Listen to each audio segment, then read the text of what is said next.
apprenez génération Y. Alors vous allez me dire, c'est pas juste, c'est Calimero qui dirait ça. Mais tout ça, ce sont des tests. Ce sont des tests d'endurance. Alors certains diraient, c'est du bizutage.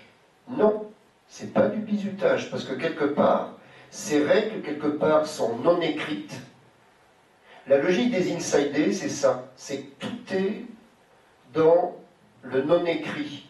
Et moi, je me suis rendu compte comment on a réussi, nous les 7SCA, École supérieure de commerce, parmi tant d'autres, en l'espace de bientôt 30 ans, à devenir une des références en finance de marché. C'est d'abord d'essayer d'avoir les meilleurs étudiants possibles au départ. Jamais critiquer les autres formations.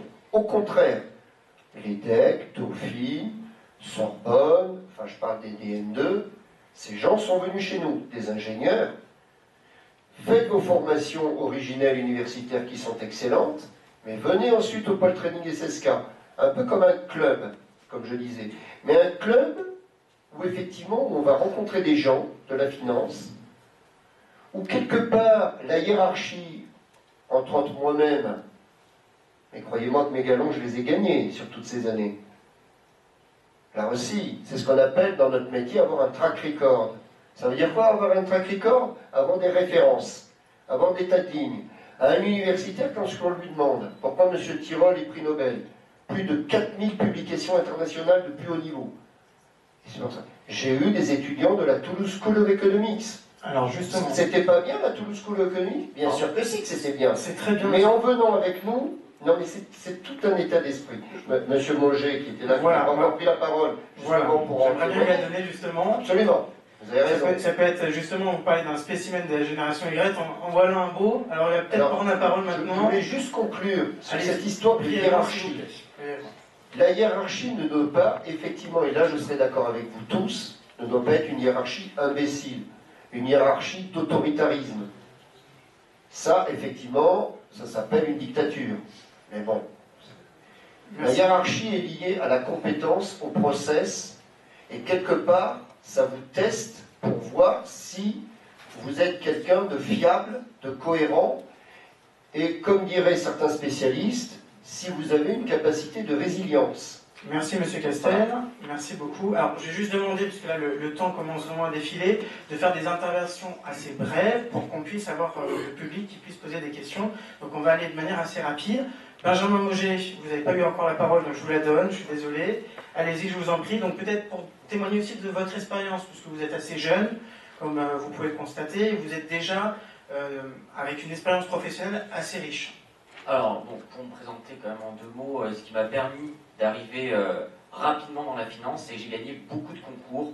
Les talents du trading, vous avez sûrement entendu parler, il y a la saison 5 qui est en ce moment, le Trading Day d'IG Market, le Trading Day de FXM, j'ai gagné beaucoup de concours. Et ça m'a permis très rapidement, dès 18 ans, d'être professeur en école de commerce, en école d'ingénieur, et puis de travailler avec plusieurs FCP, comme par exemple Green Bull, parce que je suis aussi un produit Jean-Luc Hussac comme Olivier, et aussi de partir à Londres. Pour revenir un peu sur cette partie Londres, c'est vrai que c'est très ouvert, mais c'est très compétitif. On va donner la chance à tout le monde, peu importe ce que vous avez fait, mais le niveau qu'on va vous demander, ça va être un niveau de prépa HEC.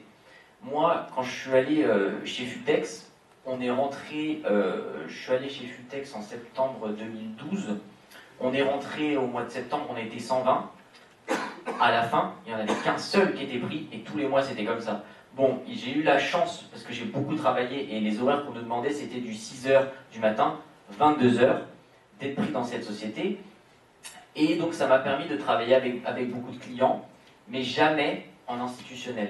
Toujours, j'ai travaillé avec des clients, on pourrait dire en B2C en fait, avec des clients particuliers, parce que malheureusement, malgré tout ce que j'avais fait, il y a des régulations qui vont vous fermer les portes en fait, parce que l'AMF, qui est justement à ce salon, vous pouvez aller vous renseigner, je vous incite vraiment à le faire, pose des régulations qui obligent en fait que vous devez pouvoir justifier d'une certaine expérience, mais aussi d'un parcours académique solide pour pouvoir travailler avec des institutionnels. Et c'est pour ça que j'ai choisi l'SSK, pour pouvoir reprendre mon master et le terminer, passer toutes les régulations nécessaires afin de pouvoir travailler avec des institutionnels. Donc Londres est très ouvert, mais il y a quand même des régulations et des pas dont vous êtes obligé de passer. Olivier a eu la chance de pouvoir le faire dans les années 80. Aujourd'hui, je vous assure, franchement, j'ai gagné beaucoup de concours. J'ai des bons track records. J'estime bien travailler avec les gens qui ont su me faire confiance. Mais sans les régulations et sans les diplômes nécessaires, c'est impossible. Donc, je vous encourage vivement à poursuivre dans vos études. Je sais que c'est dur, c'est pas facile tous les jours. On n'a pas forcément les matières qu'on aime à chaque fois, mais donnez-vous à fond, allez à tous les cours, faites bien vos travaux parce que c'est là où vous allez pouvoir vous démarquer ensuite sur le marché de l'emploi. Alors, merci Benjamin Moget. Jean-Dominique Richelot, maintenant j'aimerais avoir votre avis sur 2 points. Il nous reste 2 points assez importants à aborder. L'entrée dans la vie active et ensuite la valorisation de la carrière. Peut-être, c'est un vaste sujet, je suis d'accord avec vous. Peut-être donner votre avis de manière très concrète aux étudiants qui sont là. Comment décrocher déjà son entretien pour un stage, pour son premier emploi dans la finance? Vous qui êtes représentant aussi des ressources humaines de BNP Paribas, qu'est-ce que vous attendez des candidats qui viennent vous voir? Premier point. Et second point, sur les carrières dans la finance. Est-ce que pour vous, on peut faire une carrière? Comment ça se construit aussi la carrière? Donc vraiment, des aspects pratiques que je vous demande malheureusement de faire avec un laps de temps assez limité, puisqu'on est parce qu'on l'a déjà la parole un peu abordé, et puis encore une fois, voilà, je vais attendre vos questions avec bonheur. Donc l'idée, c'est plutôt, on s'est dit, pour décrocher un niveau de diplôme important, des stages qui sont aussi intéressants, et donc une histoire dans ce métier-là avant de candidater véritablement. Donc ça veut dire que cette histoire-là, on peut la faire aussi avec nous. Donc, en stage, en apprentissage. Donc là, on est là-dessus. Voilà, je crois qu'on a dit... Pour valoriser la carrière, comment on construit une carrière dans la finance? Après, on revient sur le parcours de ce que l'on veut réellement faire. Donc, parce que carrière dans la finance, c'est pas carrière sur les marchés. Voilà. Donc, encore une fois, tout est ouvert. Tout le monde ne sera pas, tous les étudiants qui sont là ne seront pas sur les marchés. Donc en fait, l'idée, c'est pourquoi je suis fait et je ne serai peut-être pas ad vitam non plus sur les marchés. Donc on est bien dans j'intègre une entreprise sur le métier qui me correspond le mieux. Ne vous fermez rien. Ouvrez vos chakras. Encore une fois, voilà. Par contre, si vous voulez faire du marché, c'est vrai que c'est pas après 3 postes que vous le ferez. C'est-à-dire que moi, le sujet, c'est de dire, si on vous dit, et moi je ne vous dis pas ça, justement, si on vous dit, rentrez par un biais, puis après demain, vous pourrez rebondir sur les marchés, je ne crois pas du tout ça. Je pense que si vous êtes fait pour ça, et si vous êtes retenu, attaquez directement sur les marchés. Si vous n'êtes pas retenu, pensez à autre chose. Et il n'y a pas que les marchés dans la vie. Les métiers de la finance sont très divers. D'ailleurs, nous on forme à la compliance, à la gestion de patrimoine, au contrôle de gestion, à l'ingénierie financière. C'est ça, la finance est diverse et variée. Heureusement, justement, et là, c'est en fonction, je dirais, de l'appétence de chacun. En d'autres termes, si effectivement, vraiment, vous voulez être en front office, il faut vraiment vous donner les moyens, mais il n'y a pas que le front office dans la vie. C'est un peu comme Goldman Sachs.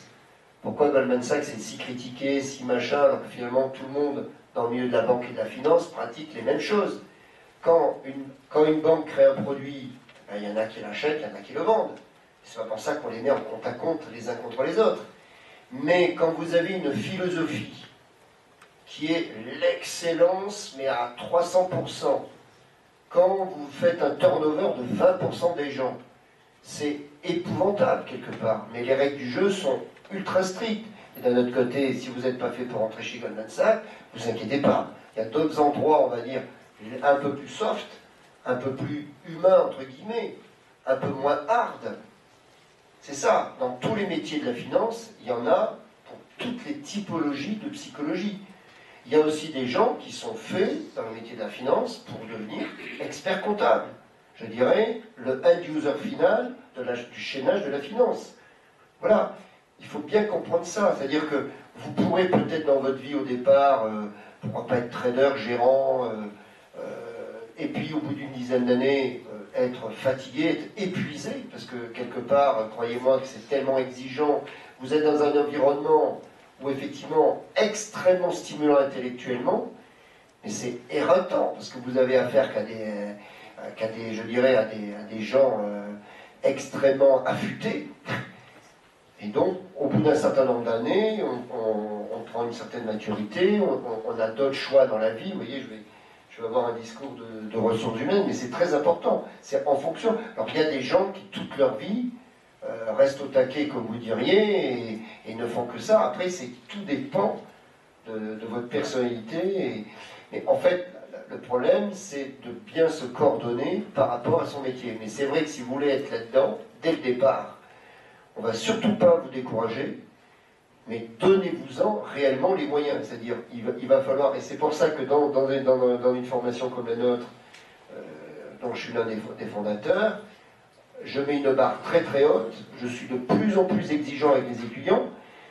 Il est vrai que Benjamin Moget a eu une expérience personnelle tout à fait intéressante. Il nous a rejoints parce qu'effectivement, il a bien compris qu'il fallait à la fois être un professionnel, mais avoir cette validation, comme il dit lui-même, parce que finalement, un diplôme, c'est quoi, d'une certaine façon? Un diplôme de type professionnel. Et c'est quelque part répondre à toute une batterie de critères qui, quelque part, valide, je dirais, un cursus minimum. Mais après, ce qui compte, c'est votre personnalité, qui est tout à fait fondamentale. Merci, Monsieur Kessel. Je suis obligé de vous interrompre, j'en suis désolé, mais là, on va donner la parole au public.